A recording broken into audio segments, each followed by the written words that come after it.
Why are the disciples wearing Roman gear? Why is Jesus looking so distressed? And why is Judas stealing money? All these questions and more are going to be answered in today's video as I break down The Chosen's official trailer for Season 4, the full 2.5-minute shebang. This thing was epic, definitely by far The Chosen's best trailer that they've put out thus far. This thing was so awesome. I just got chills up and down my body. And if you want to see my reaction to the trailer, then I would recommend go checking that out on my channel. It's out already for you to enjoy, but you might also be coming from my trailer reaction. You're waiting to hear, what did I just watch? I'm ready to hear all of the nitty-gritty details as to what could be happening in The Chosen Season 4. Hello, my name is Eli Hollingsworth, host of Against the Current and The Chosen podcast, and today we're going to be breaking down The Chosen Season 4 trailer to tell you all of the things that you may have missed. So, let's go ahead and roll that intro.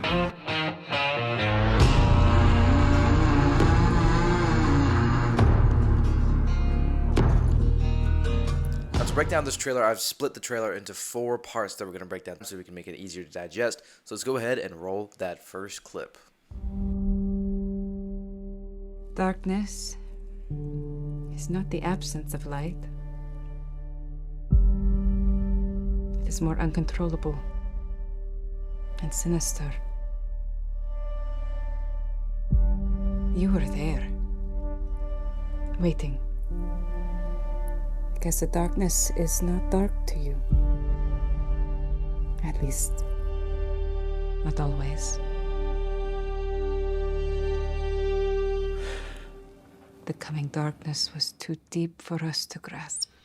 Alright, so first we have a clip here of Jesus looking very sad as he's thinking about the impending things to come, as well as a voiceover from Mary Magdalene saying, "Darkness is not the absence of light, it's more uncontrollable and sinister," as we see shots of the disciples looking sad, particularly Andrew, and I think this is a reference to the disciples learning about John the Baptist's death, but this also is going to come after a big battle scene that we're going to see later in the trailer. I'll tell you about that in just a sec. And then we get a shot of Salome dancing for Herod. This is, John the Baptist calls out Herod Antipas and his, affairs that he's having, and then his wife asks for her daughter to dance for Herod so then she can ask for whatever she wants, and then she asks for the head of John the Baptist. This is a story pulled straight from the Bible. This is how John the Baptist's death comes, and we'll see John the Baptist later in the trailer, so this is a part of that. She's doing this dance to entice Herod Antipas into giving her what she wants, which is the head of John the Baptist, which is how he gets beheaded. This is a big party with lots of Roman officials at it. We're going to see more of that later in the trailer, more of the officials who are going to be there. We're going to talk about that later. And then we get the shot of Jesus standing in this field, which is a shot that we got from the previous teaser trailer, which if you haven't seen my breakdown of that, I would also recommend you going to check that as well. Mary Magdalene says, "You were there waiting. I guess the darkness is not dark to you, at least not always." Now, who is Mary Magdalene talking to here? I believe it's actually Jesus, and it seems that this is pulled from separate clips. This might be separate conversations that she's having. Maybe the first part we heard was her talking about John the Baptist, talking to their disciples about it, but it seems that this is maybe a conversation after the fact, after all of these events go down. We're going to talk about that later, but it seems that Mary Magdalene might be talking to Jesus, it seems, because she was saying, "You were in the light, you were there waiting. I guess the darkness is not dark to you." Then we get shots of Lazarus' house, and if you can see there, the disciples are all eating happily, and this is because Lazarus is going to have a dealing with the olive oil business that Zebedee and the girls started in Season 3. We saw this in Season 3, if you don't remember. They started an olive oil business. We have Tamar, Mary, all of the women are getting in on it, and it's an olive oil business. Judas is helping with it, so we're going to see more of Judas later in the trailer. And Lazarus is very wealthy and rich. He has a very large house, as we see in the trailer for The Chosen Season 4. So it seems Lazarus somehow helps with the olive oil business, or as I talked to in an interview with Demetrius Troy, the actor of Lazarus, he mentions that that's going to be a big part of Lazarus' storyline in Season 4. So all of the disciples are sitting here having a nice time at Lazarus' house. We see Lazarus, played by the wonderful Demetrius Troy, and Jonathan as Jesus, looking sad as he is around with his friends, but really dying on the inside, as he's about to die.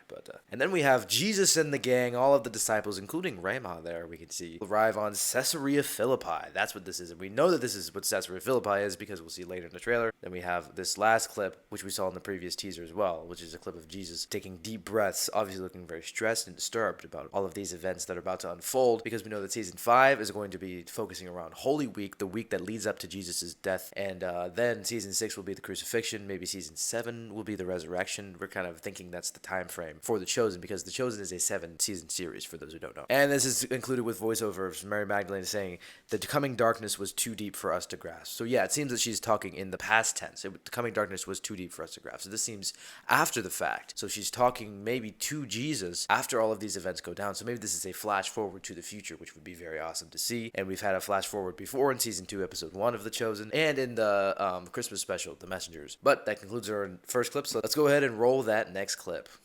It would appear that we now want the same thing as Pilate. Senior leaders in every district should question and expose Jesus. I just can't stop seeing how we could be doing things faster and more efficiently. You deserve a stipend for your specialized work. You can at least make sure that you have resources to keep the mission going. My ledgers are in the red. I told you to make life difficult for the followers of Jesus. It is on this rock that I will build my church, and the gates of hell shall not prevail against it. And here we get a Pharisee saying, it seems that we now want the same thing as Pilate. So what this Pharisee is referring to is the fact that this second clip is more focused on the rival clashing kingdoms of the rulers of the time, all opposing Jesus' ministry. We have the Romans, we have the Pharisees and the Sadducees, and then we also have Judas opposing Jesus. This next clip is about kind of the villains. Here we get a shot of Pilate and his wife. This is the wife who has the dream about Jesus, which is a very interesting section in the Bible, so it's interesting that she's being included here. We saw her in season 3, as well as Pilate in season 3 as well. And then we have our introduction of Caiaphas. This is our first official look in a trailer / actual show footage that we've gotten of Caiaphas. So that's very exciting. He is the main one who is responsible for Jesus' downfall. It's going to be interesting to see the Chosen's unique spin, their twist on the character of Caiaphas. The Chosen likes to portray the characters as real human beings who actually did live at this time. So Caiaphas is going to be a very interesting three-dimensional character. We have the shot of Jesus preaching, and then we have this interesting section of Hadad, who is Judas's mentor, his business mentor before he joined the ministry, because in the show, The Chosen portrays Judas as being very good with money, and he's a businessman, and he's trying to expand his wealth, and he has this great ambition, and The Chosen is going to explore the dark side of ambition when it comes to Judas. He's the one who betrays Jesus, but he's also a real human, and when Jesus said, "One of you will betray me," the disciples did not go, "Oh, it's gotta be Judas," because he was one of them. He was one of the brotherhood. They didn't think he would be the one to betray Jesus, because they all thought that all of them were equally with Jesus. So Hadad says, you should receive a stipend for your specialized work. What he's referring to here is now we get a little more context as to what Judas is taking here, because we see him taking money. This is the same shot from the teaser trailer. So Judas, it seems, is taking money from the olive oil business, because we saw him have a big hand in season 3. He seems that he's going to think that he's entitled to a little bit more of the cut because he's doing all this work for the olive oil business to expand the resources for Jesus' ministry. So it comes from a place of good thinking, although somewhat blinded by his own ambition and desires, that he's thinking, well, this is a good thing for the ministry, this is a good thing that I'm doing for Jesus, so I should just take a little for myself. And those little small steps, those little blind sides, those little compromises are what eventually lead to big sin, which is what we see when Judas betrays Jesus, that we're going to see in season 6. We see Quintus is upset with Gaius, and by the way, from an interview with Dallas Jenkins for my podcast, Against the Current and the Chosen podcast, which if you haven't listened to it yet, you definitely go check it out in the link down below in the description. Dallas says that Gaius' story will be concluded in this season. So Quintus is getting mad at Gaius because Gaius is not disrupting Jesus' ministry like he's being told to, because Gaius sees Jesus and his followers as people who are not a problem, but Gaius is actually interested in Jesus because Gaius has this servant who was illegitimately born with another person who's not his wife that is sick and dying, and Jesus is the only one who can help him. So in season 4, Jesus will heal Gaius' servant. And that is a story that we see in the Bible. A centurion comes to Jesus and asks him to heal the servant. This is a storyline we will see in this upcoming season 4. Then we get this interesting scene of a fight with the disciples and the Pharisees. Now it seems like we're going to get multiple fights this season. I don't think this is the same fight as another one where Big James gets his head injured. We'll talk about that in a second. I think this might be just another little tussle with the Pharisees. I don't think this is going to have any big implications or harm to the disciples because, let's be honest, old men aren't really physically imposing. They can be. Arnold Schwarzenegger is very imposing, but these guys, the Pharisees, don't seem like they would be the type to do much harm to the disciples. Then we get shots of Jesus talking about how this rock is the rock upon which he will build his church, and the gates of hell shall not prevail against it. This is right from Matthew 16:18, and this confirms that this place that we saw earlier in the trailer is Caesarea Philippi, and this is where Jesus changes Peter's name from Simon to Peter. This is finally where we get that iconic scene, so now he is Peter, the rock, which Jesus built his church upon, and that's a very exciting scene that we're going to see in season 4. Can't wait to see it. And finally, we get another sick walking shot of the disciples walking with Jesus in slow motion. The Chosen is really great at those. We've had at least one of those in every season thus far. It's kind of a Chosen tradition, and I'm glad to see it returning in season 4. Let's go ahead and roll that next clip. This infernal chaos. Why can no one control these people? what just happened to all of you. It's about to get worse. Now that I'm here, physical death does not interrupt our eternal life. Lazarus! Come out! And this is where things get really, really big. The trailer is building. It's so good. It's definitely the most epic trailer The Chosen has had. So, this first clip, we get Palm Sunday, which if you didn't know, The Chosen invited, I think it was like 1,000 or 2 extras to come to their Utah set and film Palm Sunday, the triumphal entry of Jesus arriving in Jerusalem. I don't know if we'll see this whole event go down. We might just see the first half of it. And then the second half will be continued in Season 5, because we know that Season 5 is going to be in the entirety of Holy Week. So they might do what they did with Season 2, where Season 2 ended with him beginning to preach the Sermon on the Mount, and Season 3 began with him preaching the Sermon on the Mount.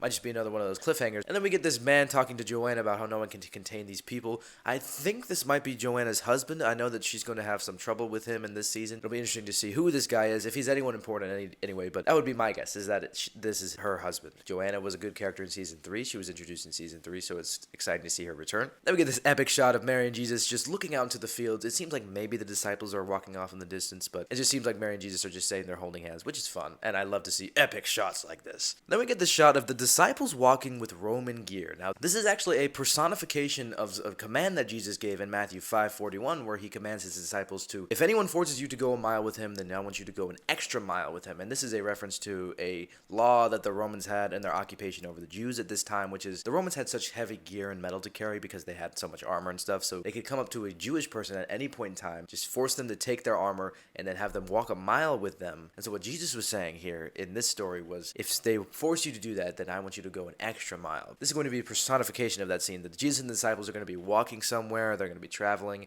and these Roman people are going to come up on them and say, hey, carry our stuff for a mile. And since it's Roman law, the disciples have to do it whether they like it or not, and you can kind of see they don't really like it here. Just showing more of the cultural and historical context of what was going on at the time in the Jewish culture and the Roman occupation. That's just something that The Chosen likes to do, and I'm excited to see this scene. Then we get a shot of the disciples running into the water carrying Big James. This might be after a big fight. I don't think it's the same one that we see the disciples pushing the Pharisees around. I think this is a different fight. Big James gets his head injured, as we see in this shot, where he's having a bandage wrapped around his head. Then we get the shot of Zebedee talking to what looks like James and John and saying, what just happened to all of you is about to get a lot worse, a reference to the fact that whatever trials or tribulation they're going through right now, with the impending Jesus' crucifixion and the disciples all, getting martyred for their faith later in life, things are going to get worse for Jesus and his disciples. Then we get the shot of Jesus walking with a lot of disciples behind him. Now, my mind instantly goes to, hopefully, this is Matthew 6:65 through 71, which is the story of Jesus sending away a lot of the disciples who had gathered with him at that time, leaving just the 12, and then saying, do you want to go away too? And Peter says,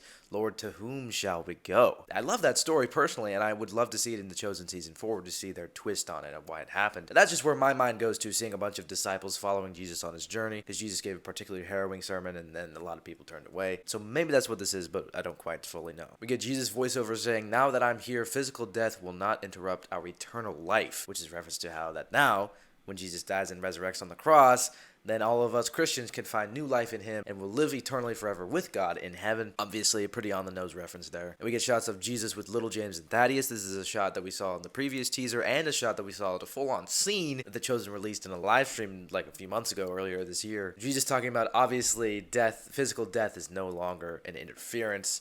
We get shots of the disciples rolling away the stone to Lazarus' tomb, and Jesus calling Lazarus out of the grave. And this is going to be a very cool, an awesome scene where Jesus resurrects Lazarus from the dead. That's going to be a great scene. And now let's move on to our final clip.